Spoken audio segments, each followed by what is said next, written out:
오늘도 좀 긴 본문인데 그 15절에 이렇게 시작을 합니다. 뭐냐면은 그들이 조반 먹은 후에, 조반이 뭐냐면은 블랙퍼스트, 그러니까 아침에 새벽을 깨우는 그러한 그 시간, 또 그런 음식, 그것이 이제 이 조반이라고 하는 그 단어 속에 표현이 되어져 있어요. 그런데 이 조반이라고 하는 것, 이 새벽이라고 하는 것은 아주 특별한 그러한 의미가 있고, 특별히 그들에게는 특별한 그 경험이 결부되어져 있는 그런 단어라고 말씀을 드릴 수가 있습니다. 그들이 경험하였던 그 특별한 아침, 그 새벽, 그게 뭘까? 여러 가지 많이 있지만은 우리가 마가복음 14장 72절의 말씀 보면 베드로의 이야기를 우리가 이게 살펴볼 수가 있는데, 베드로는 그 새벽에 세 번이나 딱 부인하고 나니까 새벽닭이 울었지 않습니까? 그러니까 이 새벽에 일어난 엄청난 일을 베드로는 경험했고, 또 이 새벽닭이 울던 그때에 베드로는 막 울었어요. 내가 정말 주님을 배반하고야 말았구나 하는 그것 때문에 베드로는 이 참 아픈 새벽, 가슴 아픈 새벽을 베드로는 기억하고 있는 겁니다. 뿐만 아니라 부활하신 예수님께서 이제 제자들을 찾아갔지 않습니까? 제자들이 왜 그러면 멀리 가버렸냐면 너무 실망해가지고 우리 주님 십자가에 못 박혀 돌아가셨으니까 이제 우리들은 끝났다, 힘들다, 어렵다 해서 고기나 잡자 하고 고기 잡을 때 예수님께서 찾아가셔서 그 부활하신 모습을 보여주시면서 뭐라 그러셨나요? 밤새도록 고기를 잡지 못한 그들에게 그물을 배 오른편에 던지라 해서 던지니까 153마리의 큰 물고기를 잡는 그 경험을 언제 했냐면 새벽에 한 거예요. 아침에 블랙퍼스트 시간에 그때 한 거예요. 이렇게 볼 때에 참 이 물고기를 잡았다는 것, 요한복음 20장 21절에 나오는 이 큰 물고기의 그런 이야기들 보면 그 전부 다가 뭡니까? 지난번에 말씀을 드렸죠. 물고기, 다른 말로 하면은 헬라어로 익투스. 그래서 예수 그리스도는 하나님의 아들이시고 우리들의 구세주라고 하는 바로 그 이야기를 모든 사람들이 이제 경험하게 되면서 예수님에 대해서 이제 놀라운 그러한 것을 이제 경험하게 됐는데, 이토록 거룩하고 놀랍고 위대하신 예수님께서 그날 새벽에 누구를 찾아가셨습니까? 최고의 거짓말쟁이, 최고로 비겁한 사람, 최고로 실패한 사람, 그 사람 이름이 누구예요? 시몬 베드로. 시몬 베드로를 찾아가 주신 거예요. 너무나도 거룩하시고 위대하시고 부활하셔서 정말 세상 어느 것과도 비교할 수 없는 그런 완벽한 하나님이심이, 하나님이 가장 큰 죄인인 시몬 베드로를 찾아가신 거예요. 15절의 말씀 보면은 그 주님께서 말씀하십니다. 요한의 아들 시몬아, 네가 이 사람들보다 나를 더 사랑하느냐 물으셨어요. 헬라어로 보면 시몬, 요한우, 아가파스 메 이렇게 이야기했습니다. 이게 뭐냐면은 요하네스의 아들 시몬아, 네가 아가파스메, 네가 정말 나를 아가페의 사랑으로 사랑하고 있느냐? Do you love me with 아가페 love? 네가 정말 하나님의 그 사랑으로 끊임없는 정말 최선의 사랑으로 나를 사랑하고 있느냐? 이걸 물어주신 거예요. 왜 물었을까요? 이 베드로가 너무너무 훌륭해가지고 칭찬하려고 물었을까요? 아니면 베드로가 너무너무 이게 형편없는 사람이라서 책망하려고 꾸짖으려고 물었을까요? 왜 물었을까요? 어쨌든 베드로의 대답은 뭐냐면은 주님 그러하나이다 라고 이야기를 했고, 주님은 이 베드로에게 내 양을 먹이라 말씀하셨어요. 또 16절의 말씀 보면 두 번째 주님께서 말씀하시고 네가 나를 사랑하느냐? 주님 그러하나이다. 내가 주님을 사랑하는 줄 주님께서 아십니다 하니까 주님은 또한 내 양을 치라 말씀하셨어요. 17절에도 세 번째 이르시되 요한의 아들 시몬아 내가 나를 사랑하느냐? 내가 주님 사랑하는 줄을 주님께서 아십니다 하니까 내 양을 먹이라 말씀하셨어요. 여기서 주님께서 베드로에게 던진 질문을 헬라어 성경으로 보면요, 아가파스메, 또 두 번째 질문에도 아가파스메, 네가 나를 아가페의 사랑으로 사랑하느냐? 물으셨어요.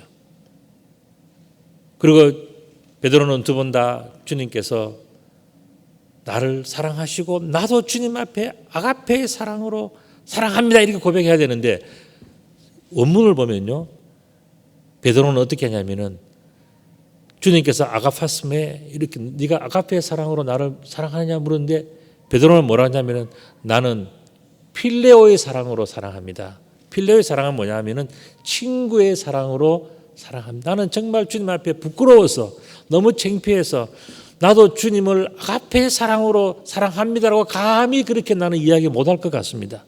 나는 그저 친구의 사랑, 필로스의 사랑으로 사랑합니다라고 이야기를 해요.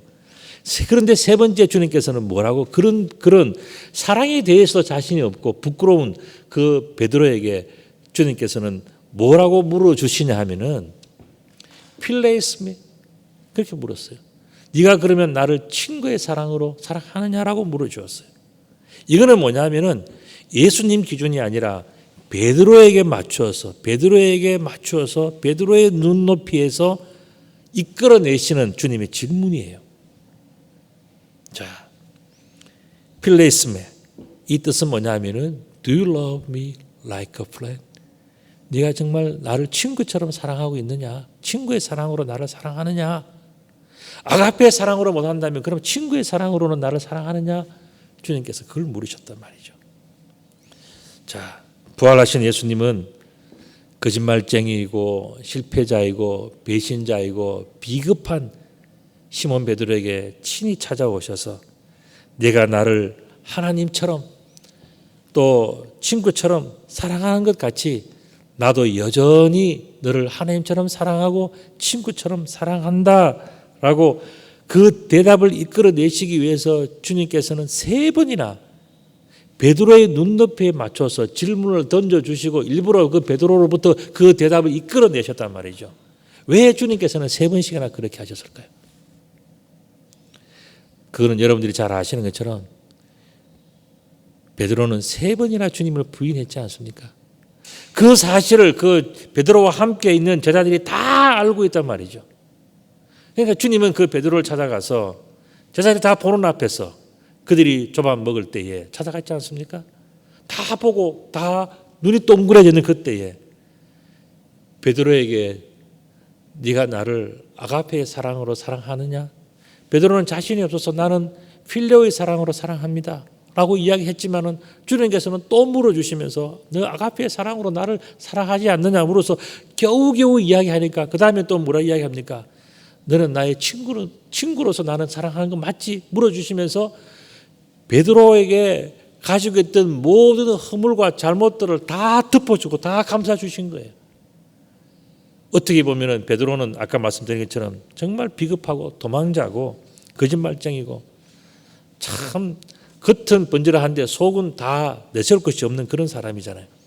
그럼에도 불구하고 찾아가서 주님께서는 축복해 주시면서 나도 여전히 너를 하나님처럼 사랑하고 네가 나를 친구라 불러주면 나는 너를 친구로 생각하고 너는 나의 친구 맞다. 너의 사랑, 네가 3년 동안 내가 너를 지켜봤는데 보니까 내가 지금 보여준 그 사랑과 열정은 아가페 사랑 맞고 또 친구 사랑도 맞다라고 그 옆에 있는 나머지 제자들에게 다 확정시켜 주시고 인정해 주셔서 베드로에게 박수를 쳐준 것이 뭐냐? 오늘 바로 이 본문의 내용이에요. 예수님은 도망자 또 배신자 이 거짓말쟁이 베드로에게 자신의 가장 소중한 것을 이제 가르쳐 줍니다. 이 사랑하는 친구, 어떻게 보면 사실 죄인이잖아요. 부끄럽잖아요. 고개를 들지를 못하잖아요. 그저 겉으로는 나는 예수님을 사랑합니다, 제자입니다 다 했지만은 법정에 끌려가서 너도 예수님의 제자 맞지? 그러니까 나는 모릅니다 했던 사람이 바로 베드로였잖아요. 그리고 또한 십자가에 달릴 때 베드로는 멀찍이 쫓아가면서 모르는 것처럼 살았잖아요. 겉으로는 마치 예수님의 제자 같은데 실제로는 뭡니까? 부끄럽고 어려울 때는 쏙 빠지고 힘들면 빠지고 좋으면 통 나타나고 뭐 두더지같이 그렇게 살아간 것이 베드로의 사실 추한 모습이었어요. 그런데 예수님은 그런 베드로를 찾아가셔서 아주 소중하고 아주 중요한 문제, 그것을 이제 설명해 주셨습니다. 이것은 어떻게 보면은요, 천기누설이에요. 천기누설이라는 것은 사실 이 단어와는 좀 다를 수도 있지만은 그냥 하여튼 특별한 비밀을 다 말해 주었어요. 그것이 딱 보관되어져서 딱 아는 사람은 알아야 되는데 베드로에게 하늘의 비밀을 다 가르쳐 준 거예요. 하늘의 그 비밀이 뭘까? 베드로에게 가르쳐 주신 이 천기누설의 중요한 비밀이 뭘까? 여러분들은 뭐라고 생각하십니까? 오늘 본문에 나와 있어요. 베드로에게 가르쳐 주신 너무 중요한 비밀 뭘까? 그것은 바로 내 양을 먹이라 하는 그 내용이었어요. 내 양을 치라, 내 양을 먹이라. 그건 뭐냐면은 양에게 먹이를 준다. 또 이 나의 양을 돌본다 하는 그런 뜻이거든요. 그런 뜻인데 왜 이야기를 할까? 저도 그렇고 여러분들도 그렇고 저도 이제는 부모님이 돌아가셨으니까 고아가 됐잖아요. 그런데 내가 태어난 것은 뭡니까? 부모님이 계셨기 때문에 된 거잖아요. 그 부모님이 나를 볼 때 어려서부터 뭐 기저귀 갈고 그다음에 코 질질 흘리고 맨날 뭐 이렇게 속 썩이는 때가 얼마나 많았겠어요. 그런데 제가 장가를 가니까요, 우리 부모님이 그러시더라고요. 니도 이제는 부모의 마음을 좀 이해할 것 같다, 그 이야기 하시더라고요. 지금 내 양을 먹이라, 내 양을 치라 하는 게 뭔지 아십니까? 자, 베드로야, 내가 지금까지 너를 얼마나 사랑하고 축복하고 돌봐주고 감싸주고 다 했는지 아느냐? 이제 너도 목자가 되어가지고 양을 한번 쳐봐라. 그러면은 나의 마음을 네가 다 알 수 있을 거다. 그 양의 마음을 깨닫게 해주는 그 표현이 뭐냐면 내 양을 먹이라. 너무너무 소중한 것을 네가 한번 먹여보면, 네가 한번 돌봐보고, 네가 한번 지키느라고 고생해보면 얼마나 소중한지를 네가 알게 될 거다. 그렇게 이야기를 해요. 우리 교회는 뭐 여러분 잘 아시겠지만 정말 참 목회하기 좋은 교회예요. 우리 장로님들, 권사님들, 집사님들 모든 분들이 너무너무 사랑해주고 도와주고 협조해줬어요. 저는 참 정말 행복한 목회자예요. 근데 예전에 제가 있던 그 교회는 뭐 사람도 워낙 많다 보니까 온갖 사람들이 다 있잖아요. 그런데 참 이 속 썩이는 그런 그 교인이 있었어요. 근데 목사들이 모이면 가끔 그런 이야기 합니다. 야, 저 사람 신학에서 목사를 시켜야 되는데 그런 이야기를 농담처럼 할 때가 있었어요. 한번 돼 보면은 목회가 얼마나 힘든지를 알 것 아니냐, 그 이야기인데 지금 바로 이 이야기가 그 이야기예요. 베드로에게 내 양을 한번 먹여봐라. 내 양을 한번 그렇게 돌보면서 힘들게 한번 해봐라. 그러면은 목자의 마음을 네가 이해할 거다. 그 이야기를 하신 거예요. 자기 양을 사랑하는 목자가 자기 양에게 일러주는 뭔가 비밀이 있다는 거예요. 다른 사람들은 알지 못하는데 목자와 양의 관계를 한번 맺어보면은 정말 중요한 일이 그 속에 들어있다는 겁니다. 그게 뭐냐면 바로 사느냐 죽느냐의 문제예요. 사는 길, 죽는 길. 그 길이 있다. 목자는 보인다는 거예요. 그래서 이리로 가면 안 돼. 이걸 먹으면 안 돼. 붙어 있어야 돼. 이 모든 것을 이야기를 하는데 어떤 양은 어떻게 합니까? 자기 마음대로 간다는 거예요. 그러면은 저녁에 대해서 불러도 오지도 않아. 그건 뭐냐면 그건 일이 밥이 되는 거죠. 베드로가 주님의 가장 소중한 것들을 듣게 된 이유는 사실은 오직 한 가지예요. 예수님을 사랑하는 것. 사랑한다 하니까 예수님께서는 뭐라 그랬습니까? 내 양을 먹이라, 내 양을 치라 말씀하셨잖아요. 사랑하지 않았다면 그 귀중한 비밀을 들을 수가 없었어요.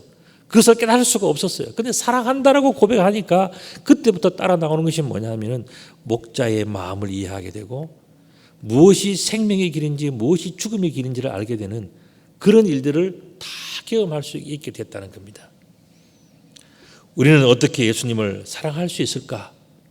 나는 어떻게 정말 이렇게 예수님을 하고 싶은데 그 방법이 뭘까? 어떻게 사랑하면 좋을까? 방법을 알아야 사랑을 하지 않겠습니까?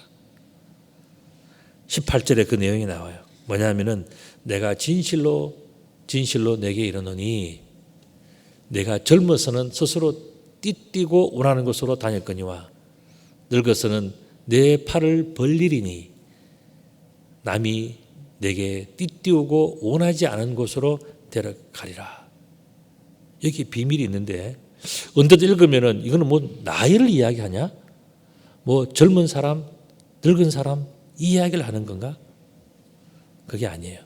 사실 이 18절에 나오는 요한복음 21장 18절에 나오는 이 내용은 뭐냐면은 자기 마음대로 사는가 아니면은 주님을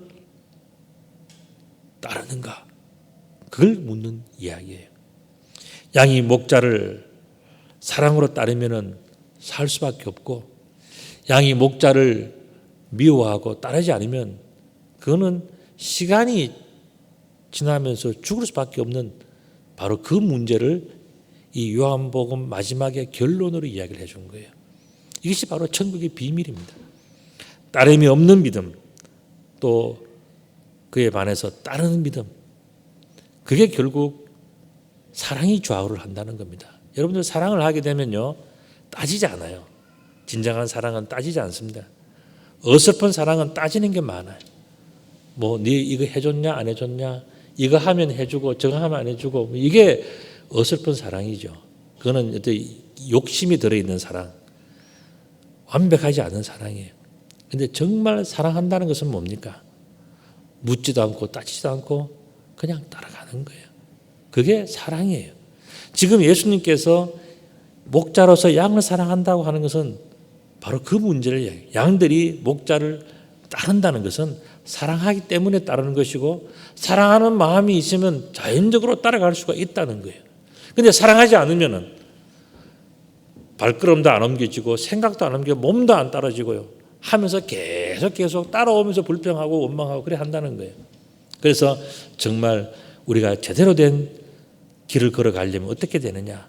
사랑하는 마음으로 믿음으로 따라가야 되는데 그 믿음으로 따라가는 것은 뭐냐? 젊었을 때는 사람들이 나름대로의 똑똑함이 있고 용기가 있고 돈도 있고 힘도 있고 권력이 있으니까 뭘 시키면은 다 집어치고 자기 마음대로 한다는 거예요. 자기 뜻대로 다 해버린다는 거예요. 스스로 젊어서는 스스로 띠를 띠고 자기가 원하는 곳으로 다니면서 자기 인생을 살아간다는 거예요. 그런데 좀 나이가 들어서 철이 들고 나면 어떻게 된다고요? 그때는 뭐냐?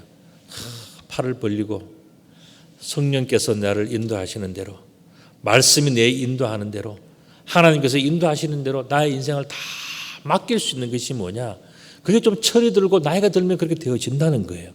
이게 바로 오늘 본문 18절에서 하는 바로 그 내용이에요. 자, 그렇다면은 하나님 앞에서 믿음의 길을 걸어간다고 하는 우리의 인생은 어떻게 해야 되는가? 정말 사랑으로 따른다는 것은 어떤 것이냐?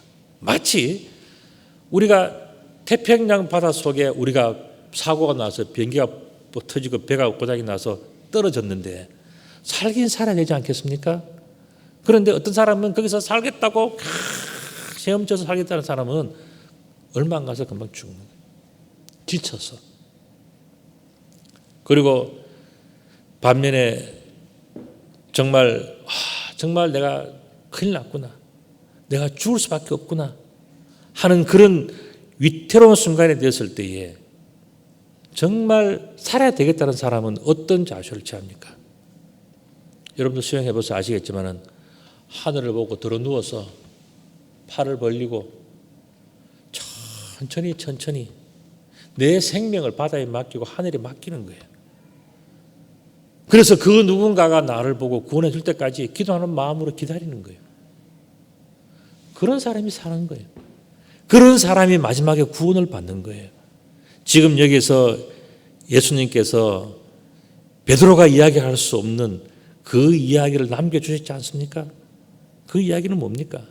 네가 젊었을 때는 참 내가 이것도 하고 저것도 하고 다 할 수 있을까 막 휘젓고 다니지만은 그건 오히려 죽음을 재촉하는 길이고, 신앙의 철이 들고 나이가 들고 좀 성숙해지면은 성령님께, 하나님께, 예수님께 다 맡길 줄 아는 그런 사람이 된다. 이게 뭐냐?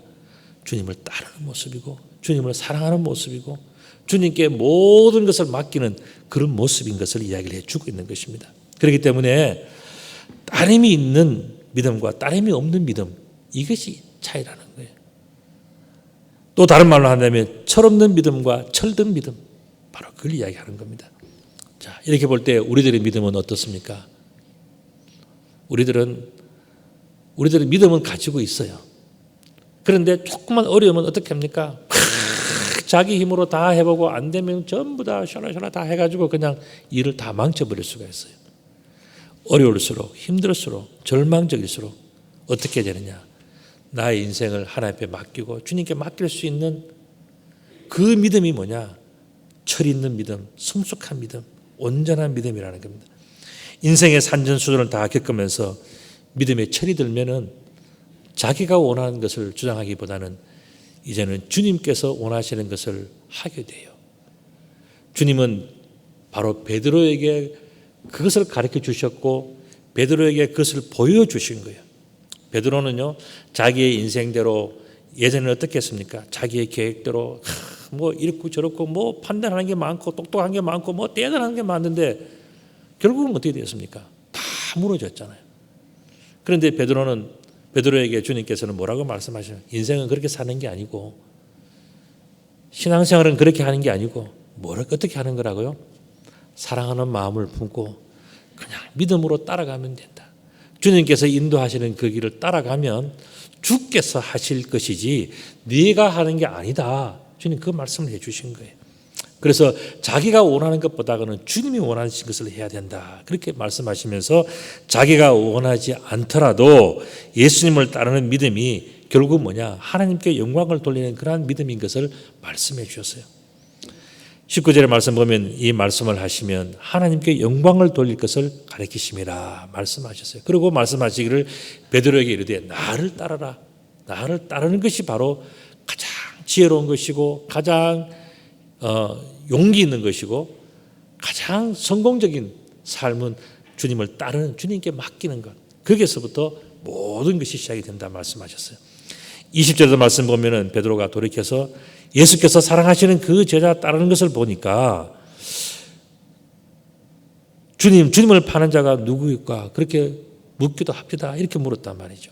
그런데 21절에서 뭐라 그럽니까? 예, 베드로가 그를 보고 예수께 여짜오되 주님, 이 사람은 어떻게 되겠습니까? 아까 그 사람이 누구냐면 바로 사도 요한이었어요. 주님의 품에 안겨가지고 있는 그 사람. 저 사람은 어떻게 됩니까? 하는 것이 베드로의 궁금증이었어요. 궁금한 문제였어요. 그런데 주님은 뭐라 그럽니까? 예수께서 이르시되 내가 올 때까지 그를 머물게 하고자 할지라도 네게 무슨 상관이 있느냐? 중요한 것은 너는 나를 따르는 바로 그것이다 그랬습니다. 자, 그렇다면 우리는 왜 무조건 예수님을 따라야 하는가? 그 문제는 아주 명백합니다. 뭐냐면은 주님의 재림과 심판이 우리 앞에 있기 때문에 그런 거예요. 우리가 왜 주님을 믿고 주님을 따라가야 됩니까? 왜 주님을 사랑해야 됩니까? 그 문제는요, 우리가 알 수 없는 그 내일을 주님께서는 알고 계시기 때문에, 다시 말씀드리면 주님이 목자이시고 우리는 그저 양이기 때문에 양이 살아나는 방법, 양이 성공하는 방법은, 양이 행복할 수 있는 방법은 뭐냐면은 오로지 목자를 따라가는 그 전체, 그게 전부예요. 23절의 말씀 보면은 이 말씀이 형제들에게 나가서 그 제자는 죽지 않겠다 그렇게 이야기했지만 예수님 말씀은 그가 죽지 않겠다 하신 것이 아니라 내가 올 때까지 그를 머무게 할지라도 네게 무슨 상관이 있느냐 이야기하시는 거예요. 이게 뭐냐면은 마지막에 심판이 있는데 그것은 주님께서 하시는 것인데 우리가 그걸 생각해야지 지금 무엇이 옳다 그러다 이리 가야 되냐 저리, 그게 양들이 할 이야기가 아니라는 거예요. 양들은 뭐냐? 심판하실 주님을 사랑하고 믿음으로 따라가는 것이면 전부다. 그것으로 다 충분하다. 그 말씀을 해 주신 거예요. 우리의 앞날을 우리가 알 수가 없습니다. 그것이 바로 우리가 주님을 믿고 따라가야 할 바로 그 이유예요. 오늘 본문의 말씀 보면 베드로는요, 한때 참 똑똑한 사람이었습니다. 그래서 모든 12명 제자 중에서요, 대빵 수제자가 됐단 말이죠. 예수님이 가장 신뢰하고 또 많은 제자들이 전부 다 신뢰할 만큼의 그런 특별함이 있는 사람이 누구냐 하면은 베드로였어요. 그런데 이 베드로도 자기를 믿고 자기의 판단대로 하고 자기가 막 할 때 어떻게 했습니까? 결국 남는 것은 실패요. 또 비급한 모습이요. 또 안타까운 여러 가지 많은 모습들을 드러낼 수밖에 없는 것이 바로 베드로의 그냥 신앙의 현 주소였단 말이죠. 그런데 그런 베드로를 향해서 주님은 뭐라 그랬습니까? 믿음이라고 하는 것은 그래 복잡한 것이 아니다. 아주 단순한 거다. 그 단순한 것은 무엇으로 설명할 수 있느냐? 마치 양들이 목자를 단순히 믿고 따라가는 것처럼 우리 주님께서 주신 말씀, 우리 성경 말씀을 그냥 그대로 믿고 그렇게 따라가면서 정말 감사하는 마음으로 사랑하는 마음으로 따라가면 그 마지막은 좋은 것으로 잘 될 수밖에 없는 것이 바로 그것이 바로 천국의 비밀이다라고 요한복음은 결론을 맺고 있어요. 우리가 기왕에 믿음으로 주님을 따라가야 한다면 여러분들 어떤 마음으로 따라가야 될까요? 저는 거기에 대한 해답을 이 요한복음 마지막 21장에서 다 결론을 내주겠다고 봅니다. 그건 뭘까요? 그 결론이 뭘까요? 그것은 바로 네가 나를 사랑하느냐 하는 그 문제였어요. 정말 진정으로 사랑한다면 의심하지 않습니다. 자기를 드릴 수가 있어요. 다 내놓을 수 있어요. 그런데 불완전한 사랑, 겉은 형식은 사랑인데 사랑하지 않는 관계, 그거는 뭔가 말만 많고 시끄럽기만 하고 완벽하지 않아요. 주님께서 말씀하시는 사랑은 뭐냐? 진정한 사랑은 뭐냐? 네가 나를 사랑하느냐? 그렇다면 믿고 따르라. 모든 것을 믿고 따르라. 두려워하지 말고 믿고 따라. 사람은요, 우리가 의심할 수도 있고 못 믿을 수도 있어요. 그러나 우리 주님이 부활하신 주님을 만났지 않습니까? 주님께서 부활하셨지 않습니까? 그렇다면 더 이상 의심하지 말고 자신의 모든 것을 주님 앞에 걸면 주님께서 다 책임져 주시고 은혜 가운데 지켜주실 것이다. 그러므로 주님께서는 말씀하시죠. 네가 나를 사랑하느냐? 그러면 믿고 따르라. 그 말씀하셨어요. 오늘 이 말씀이 저와 여러분들에게 다시 한번 힘과 용기와 지혜가 되시기를 우리 주님의 이름으로 축복합니다. 아멘. 은혜로우신 아버지 하나님 참 감사합니다. 우리는 베드로와 같이 비겁한 모습이 있고 또 거짓말하는 모습도 있고 여러 가지 많은 허물과 죄가 있는 그런 모습이 우리의 삶의 모습입니다. 오늘 이 시간 그런 우리들 찾아오셔서 우리 인생의 해결책, 우리 믿음의 해결책을 가르쳐 주신 것을 감사를 드립니다. 네가 나를 사랑하느냐라고 묻는 그 주님의 질문 속에서 우리가 이제는 믿음으로 응답하며 살아갈 수 있도록 우리의 인생을 축복하여 주옵소서. 더 좋은 사랑과 더 좋은 믿음으로 주님과 함께 행복하게 동행하는 우리 모든 성도들이 다 될 수 있도록 축복하여 주옵소서. 우리 구주 예수 그리스도의 이름으로 기도드리옵나이다.